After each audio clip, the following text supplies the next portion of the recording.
بسم الله الرحمن الرحيم والتين والزيتون وطور سينين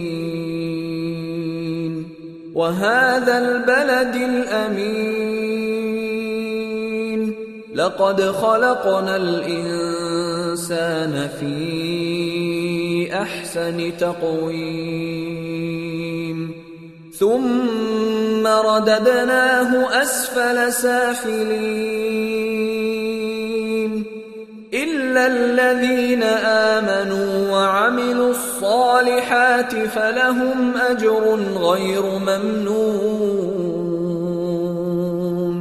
فما يكذبك بعد بالدين